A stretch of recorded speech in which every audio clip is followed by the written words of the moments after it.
کوثر وہ اللہ کے خزانہ ہے، اور اس میں سارے خزانے، صحت کے خزانے کوثر میں ہیں، دولت کے خزانے کوثر میں ہیں، عزت کے خزانے کوثر میں ہیں، نسلوں کے خزانے کوثر میں ہیں، برکت کے خزانے کوثر میں ہیں، راحتوں کے خزانے کوثر میں ہیں، اور خیروں کے خزانے کوثر میں ہیں۔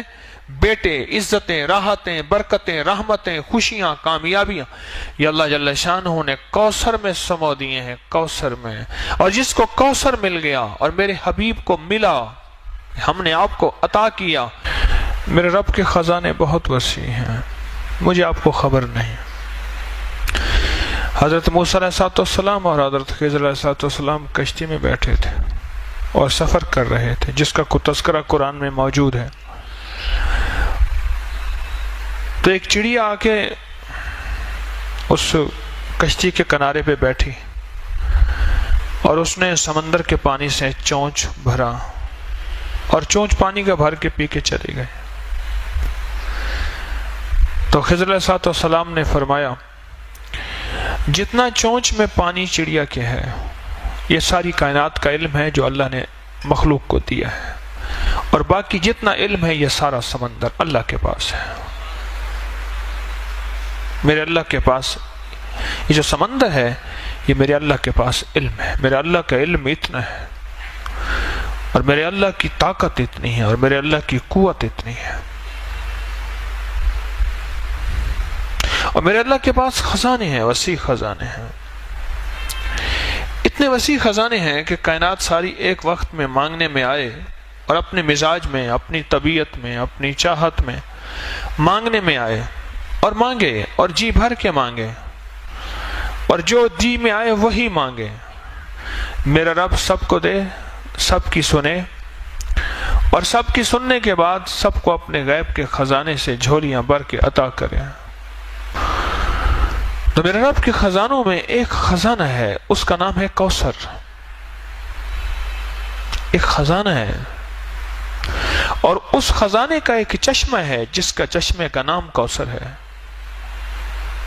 جیسے سمندر ہے بہت بڑیا، دریا ہے، دریا سے نہریں نکلتی ہیں، بڑی نہریں، چھوٹی نہریں، بڑی نہریں نکلتی ہیں۔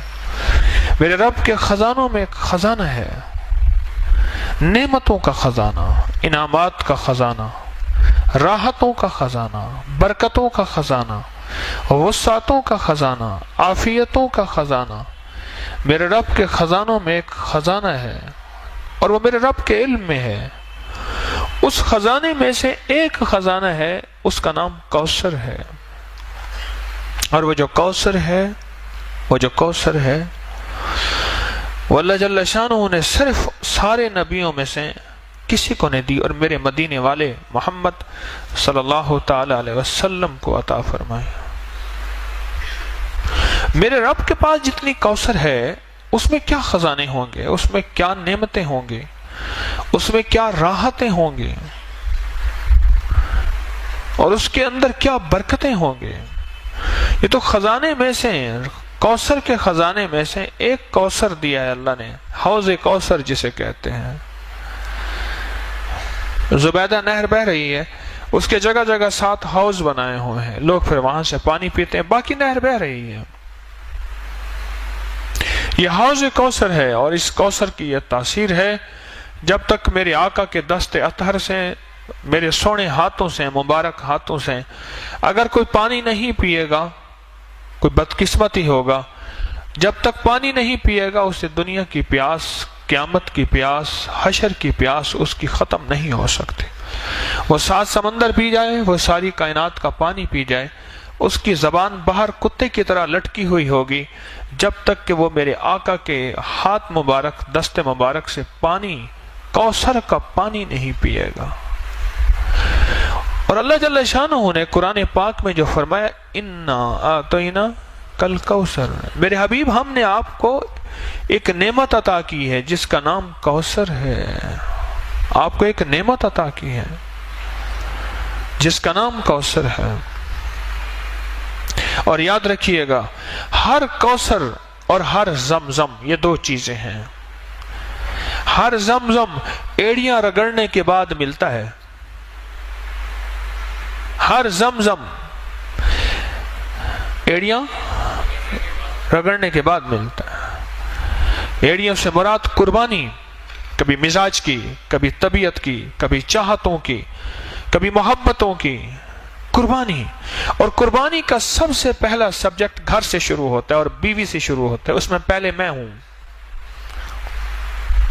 سب سے پہلا سبجیکٹ قربانی کا گھر سے شروع ہوتا ہے اور بیوی سے شروع ہوتا ہے۔ کوئی بھی زمزم ایڑیاں رگڑے بغیر نہیں ملتا۔ چھوٹا سا بیگ اٹھا کے ادھر رکھ دیا، ایک پل میں چراغ پا ہو گیا، تو کیا زمزم لینے آیا ہے؟ ایڑیاں رگڑے بغیر زمزم نہیں ملے گا۔ اور ذہن میں رکھیے گا، یہ امت قربانی کی متحمل نہیں ہے، پھر اللہ چھوٹی چھوٹی ان چیزوں سے ایڑیاں رگڑوا کے زمزم دے دیتا ہے۔ ان چھوٹی چھوٹی چیزوں سے۔ کھانا میرے ذوق کا نہیں، سونا میرے ذوق کا نہیں، رہنا میرے مزاج کا نہیں۔ میری طبیعت چاہتی ہے میں غسل خانے میں پانی کے شاور کے نیچے کھڑا رہوں، ادھر باہر لائن لگی ہے، ادھر طبیعت کو توڑ دیا، یہ ایڑی رگڑی جا رہی ہے۔ جی چاہتا ہے کھانا بہت کھانا کھاؤں گا پھر سو نہیں سکوں گا، یہ ایڑی رگڑی جا رہی ہے۔ جی چاہتا ہے کہ بس میں لیٹا رہوں، ادھر کہتے ہیں اٹھو ظہر کا وقت ہو گیا، اپنی طبیعت کو توڑا چھوڑا، گہری نیند آئی ہوئی، یہ ایڑی رگڑی جا رہی ہے۔ زمزم نکلنے کے لیے، زمزم پانے کے لیے ایڑیاں رگڑنا ضروری ہے۔ وہاں بڑی قربانیاں ہوئی تھیں، یہاں چھوٹی قربانیوں میں رب کی رحمتوں کا زمزم مل جاتا ہے۔ وہاں بڑی قربانیاں ہوئی تھیں، یہاں تو کوئی قربانیاں ہو ہی نہیں رہی۔ پل میں کریم نے چوتھی تراویح کے اندر روتی ہی بدل دی ہواؤں کی، ٹھنڈی ہواؤں چلا کے پورا حال ٹھنڈا کر دیا۔ دو چیزیں جس کو ملتی ہیں میں عرض کر رہا تھا، ایک زمزم اور ایک کوثر، اس کے پیچھے قربانی ہے۔ میرے آقا مدینے والے کو جو کوثر دیا رب کریم نے، اس کے پیچھے قربانی ہے کہ قریش نے، مشرکین نے میرے آقا کو تانا دیا تھا آپ کے بیٹے نہ ہونے کا، تانا دیا تھا۔ تو اللہ پاک نے فرمایا کہ میرے حبیب ہم نے آپ کو کوثر دے دیا۔ آپ نہیں سوچ سکتے کہ لفظ کوثر میں کیا ہے اور کوثر میں کیا ہے۔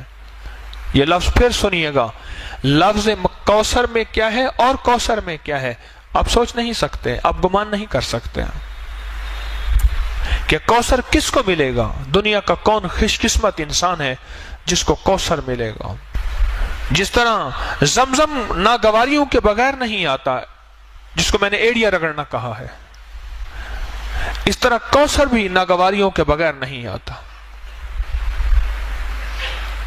کوثر وہ اللہ کے خزانے ہیں، اور اس میں سارے خزانے، صحت کے خزانے کوثر میں ہیں، دولت کے خزانے کوثر میں ہیں، عزت کے خزانے کوثر میں ہیں، نسلوں کے خزانے کوثر میں ہیں، برکت کے خزانے کوثر میں ہیں، راحتوں کے خزانے کوثر میں ہیں، اور خیروں کے خزانے کوثر میں ہیں۔ بیٹے، عزتیں، راحتیں، برکتیں، رحمتیں، خوشیاں، کامیابیاں، یہ اللہ جل شانہ نے کوثر میں سمو دیے ہیں، کوثر میں۔ اور جس کو کوثر مل گیا اور میرے حبیب کو ملا، ہم نے آپ کو عطا کیا۔ اور یاد رکھیے گا، جو میرے مدینے والے کی عطا ہے وہ امت تک چلے گی، کیونکہ سخی کے پاس عطا آئی ہے اور سخی چھپا کے نہیں رکھتا۔ میرے آقا مدینے والے سے بڑھ کے سخی کائنات میں کوئی نہیں ہے اور نہ ہوگا۔ سخی کے پاس عطا ہے، اور میرے مدینے والے کے اصحاب سخی، میرے مدینے والے کے اہل بیت سخی، اور میرے مدینے والے کے اولیاء صالحین ماننے والے سخی۔ یہ سخاوت چلے گی، کوثر کا فیض چلے گا ہر اس شخص کے پاس جس کے اندر کچھ خوبیاں ہوں گی، اللہ اس کو کوثر دے گا۔ ایک وہ شخص جو سخی ہوگا، رب اس سے کوثر کو دور نہیں کرے گا، سخی ہوگا۔ غریب ہو کے بھی سخی ہو، امیر ہو کے سخی ہونا بڑا مشکل ہوتا ہے۔ ضروری نہیں دولت کا تعلق سخاوت سے ہو، سخاوت دل کی کیفیتوں کا نام ہے، دولت سے نہیں ہے۔ جو غریب ہو کے بھی سخی ہو اس کو کوثر ملے گی، سنتے جائیے گا۔ جو غریب ہو کے بھی سخی ہو اور امیر ہو کے بھی سخی ہو، سخی کو کوثر ملے گا، ایک سخی کو ملے گا۔ اور دوسرا اس شخص کو کوثر ملے گا جس کا تعلق زبان کی مٹھاس کے ساتھ ہوگا. بد مزاج، بد زبان شخص کوثر سے محروم ہو جائے گا. اللہ یہ چیز پہلے مجھے عطا فرمائے، میں اس کا بہت زیادہ محتاج ہوں. بد مزاج، بد زبان شخص کوثر سے محروم ہو جائے گا. گالیاں دینے والا، بات بات پہ اللہ سے مانگا کریں، والا میری زبان سے گالیاں ختم کر دیں. اللہ مجھے جتنا غصہ آئے، اللہ میری زبان سے گالیاں ختم کر دے. اللہ میری زبان کو گالیوں سے پاک کر دے. بد مزاج، بات بات کے اوپر برہم ہونے والا، لڑنے والا، توڑ پھوڑ کر دینے والا، مارنے والا کوثر سے محروم رہے گا. حلیم مزاج کوثر کو پائے گا. سخی کوثر کو پائے گا. حلیم کوثر کو پائے گا جس کے اندر حلم ہوگا، وہ کوثر کو پائے گا.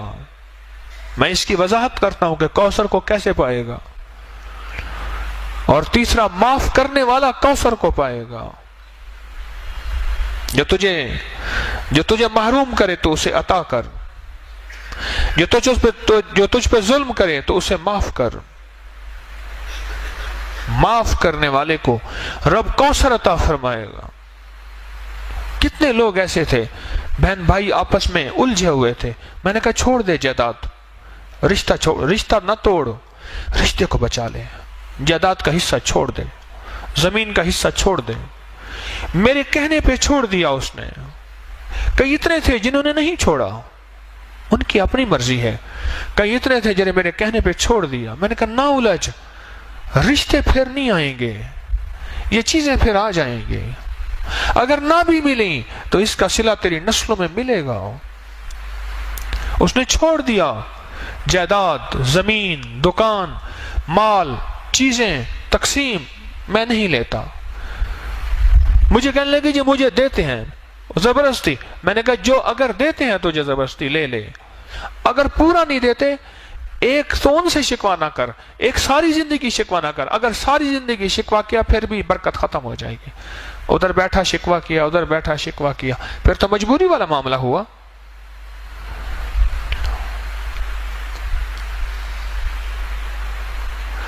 کوثر ملتا ہے، کوثر معاف کرنے والے کو کوثر ملتا ہے.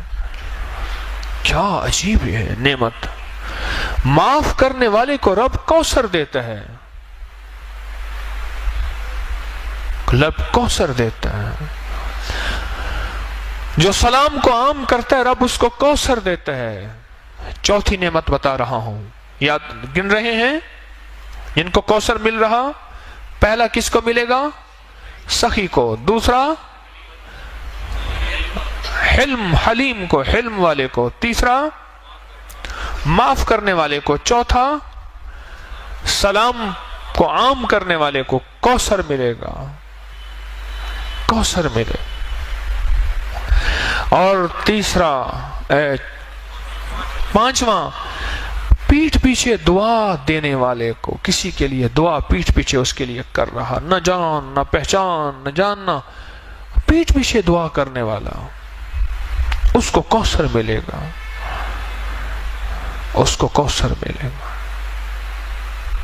اور چھٹا، اس کو کوثر ملے گا جو اللہ کے لیے کھلاتا ہے اور اللہ کے لیے پلاتا ہے اور اللہ کے لیے سلاتا ہے اور اللہ کے لیے جگہ دیتا ہے. اللہ کہتا ہے اس کو آؤ کوثر اس کے گھر میں، اس کی نسلوں میں بھر دو. اور کوثر کیا ملے گا اس کو بھی سن لیجئے. ہمیں کہ کوثر وہ خزانہ ہے جو اللہ کے عرش میں ہے، اور اس کا ایک حصہ حوض کوثر ہے. باقی کیا ہوگا؟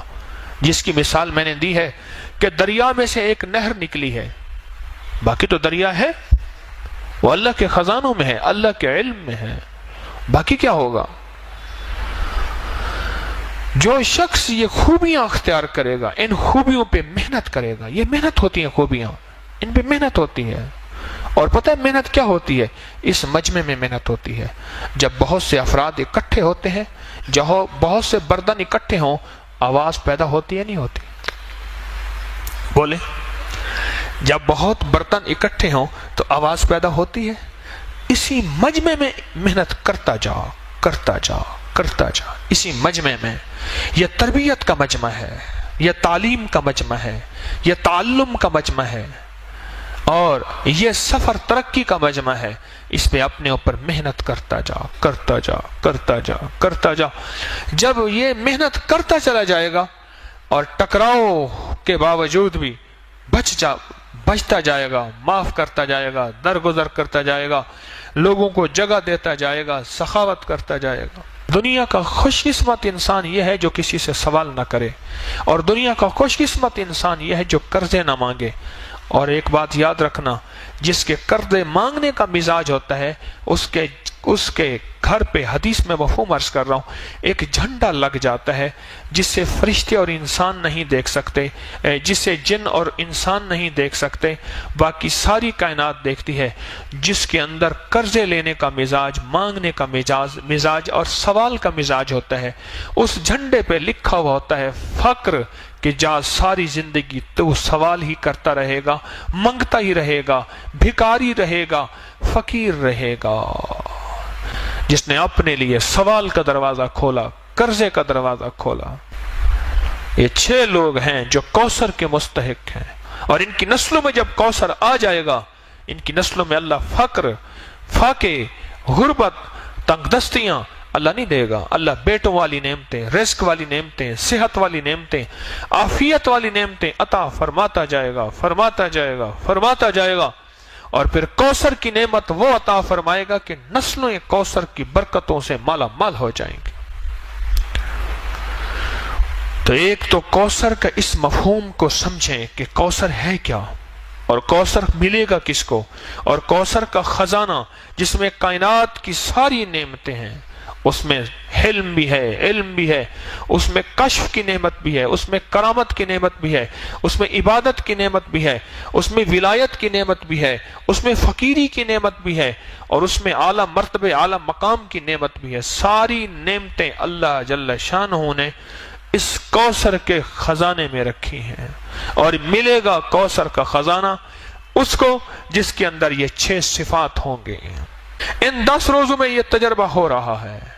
ہلکی پھلکی ناگواری، ہلکی پھلکی یہ چیز اللہ جان بوجھ کے دیتا ہے. لینے کوثر آیا ہے، کہتا ہے ٹھک ٹھک بھی نہ کر. اور جو شخص آج کی رات میں کتنی دفعہ سورۃ کوثر پڑھے گا؟ 313 دفعہ سورۃ کوثر پڑھے گا. میں کہتا ہوں جھولیاں بھروانے کے لیے رب نے ویسے ہی ٹھنڈی ہوائیں اوپر صحن میں بیٹھ کے، سبحان اللہ، ٹھنڈی ٹھنڈی ہوائیں، یہیں بیٹھ کے رب نے موسم بدل دیا. اس نے کہا تو بیٹھ کے سورۃ کوثر پڑھتا جا اور میری رحمتوں کو اندر سموتا جا. سورۃ کوثر 313 دفعہ، اول آخر درود پاک 3 بار، 7 بار، 11 بار، اور سورۃ کوثر کے ساتھ ہر دفعہ بسم اللہ الرحمن الرحیم. یہ تو رزق کے خزانے اور برکتوں کے خزانے اور کبھی ختم نہ ہونے والی تھیلی اور جھولی، اس کے لیے آخری عمل ہے. ابھی پڑھ لے، تہجد سے پہلے پڑھ لے، بہرحال صبح سے پہلے پڑھ لے. اس عمل کو انوکھا عمل ہے 313 کا، اور یہ آج کی رات کا عمل ہے. آج یہ عمل کر لیں. کوثر، ایک تو کوثر کو پانے کے لیے 6 صفات اپنے اندر ہم پیدا کریں اور اس میں محنت کریں. اور تسبیح خانے میں اللہ نے ویسے ہی بھیج دیا ہے، تسبیح خانے میں اللہ نے ویسے بھیج دیا، اور تسبیح خانے میں بھیج کیا اپنے اوپر محنت کریں. اور بعض اوقات یہ 6 صفات کے اندر کی ناگواریاں آئیں گی، ان ناگواریوں کو اللہ کے لیے برداشت کرتا جا کرتا جا کرتا جا. اس میں اللہ پاک جل شانہ تجھے اور تیری نسلوں کے لیے کوثر کے فیصلے کر دیں گے. اور سچ بتاؤں، جس کے لیے کوثر کے فیصلے ہو جائیں نا، اس کی نسلیں نہ فقیر ہوتی ہیں، نہ غریب ہوتی ہیں، نہ تنگ دست ہوتی ہیں، نہ بے حیا ہوتی ہیں. جس کے لیے کوثر کے فیصلے رب کر دے. میرے پاس ایک صاحب آتے ہیں، وہ لعاب اٹھا کے نا کتے پہ لگا دیتے ہیں، کتے کا کاٹا ٹھیک ہو جاتا ہے. سرگودا کے آگ ایک گاؤں ہے، وہاں سے آتے ہیں. بڑے عاشق ہیں، دیوانے ہیں، آل رسول ہیں، بالکل غریب سفید پوش آدمی ہیں، بالکل غریب. سفید پوش آدمی ہے. مجھے کہنے لگے آج تک ہمارے گھر میں ضرورت پوری نہ ہوئی ہو مجھے یاد نہیں ہے. دولت ہے نہیں، اللہ کھلاتا بھی ہے، پلاتا بھی ہے، سلاتا بھی ہے. رب نے عزت بھی دی ہے، عبادت بھی دی ہے، تسبیح دی ہے، اعمال بھی دیا ہے. اور رب نے ہمارے لعاب میں یہ تاثیر رکھی ہے کہ سانپ کا کاٹا ہے، بھیڑ کا کاٹا ہے، بچھو کا کاٹا ہے، کتے کا کاٹا ہے، شیر کا کاٹا ہے، کاٹے کے اوپر لعاب لگا دیں وہ ٹھیک ہو جاتے ہیں اسی وقت. اور مجھے کہنے لگے وہ صاحب کہنے لگے کہ ہمارے بڑوں نے سنا ہے کہ کوئی سورۃ کوثر کا عمل کیا تھا. بڑوں نے، ہم نے نہیں کیا. ذرا غور سے لفظ سنیے گا. ہمارے بڑوں نے سنا ہے کیا کیا تھا، کوئی سورۃ کوثر کا عمل کیا تھا، اس کی تاثیر چلی آ رہی ہے. اب وہ بڑوں میں کوئی پہلی نسل ہے، تیسری نسل ہے، پانچویں نسل ہے، ساتویں نسل ہے، اب یہ خبر نہیں، پر ہمارے بڑوں نے کوئی سورۃ کوثر کا عمل کیا تھا، اس کی تاثیر چلی آ رہی ہے اور ہماری نسلوں میں اس کی تاثیر ہے. ہماری نسلوں میں اللہ ساری ہماری ضرورتیں عزت کے ساتھ پوری کر رہا ہے اور ہمارے لعاب میں یہ تاثیر ہے. ہمارے بچے کے لعاب میں بھی یہ تاثیر ہے. کہنے لگے بعض اوقات گھر میں میں نہیں ہوتا تو میرا بچہ ہوتا ہے، وہ کہتے ہیں بیٹا یہاں تھوک دے، کہہ رہے ہمارا بچہ تھوک دیتا ہے، وہ تھوک مال دیتے ہیں، ان کا مسئلہ حل ہو جاتا ہے. ہمارے تو بچے کے تھوک میں یہ تاثیر ہے. کتنے خوش قسمت ہیں، تسبیح خانے میں آ کے آپ سوغاتیں، دولتیں اور نعمتیں سمیٹ رہے ہیں. آپ کتنے خوش قسمت ہیں.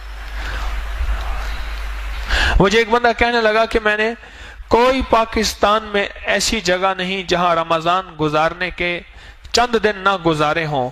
کہنے لگے تسبیح خانے میں جب سے میں آیا ہوں اب یہاں سے جانے کو مجھے دل نہیں چاہتا. یہاں دل ایسا لگا. کہا کہ کھانے وہاں بہترین، ایئر کنڈیشن وہاں بہترین، مجھے نام بتائے نام نہیں لیتا، لیکن یہاں جو زندگی کا نظام آپ دے رہے ہیں یہ اور کہیں نہیں ہے. دن رات جھولیاں بھر رہے، دن رات سعادتیں مل رہی، دن رات عبادتیں مل رہی، دن رات راحتیں مل رہی، اور دن رات مدینے والے کا فیض، عشق اور محبتیں، آل و اصحاب کی نعمتیں یہ دن رات مل رہی. یہ میں نہیں کہتا کہیں نہیں ہوں گی لیکن بہت کم ہیں. تبھی سورۃ کوثر آج اس کا موقع ہے. ایک تو ہم نے 6 صفات اپنے اندر پیدا کر کے ان 6 چیزوں سے ہٹ کے بچ کے اپنے لیے سورۃ کوثر، اپنے لیے کوثر کے فیصلے کروانے ہیں اور سورۃ کوثر آج پڑھنی ہے.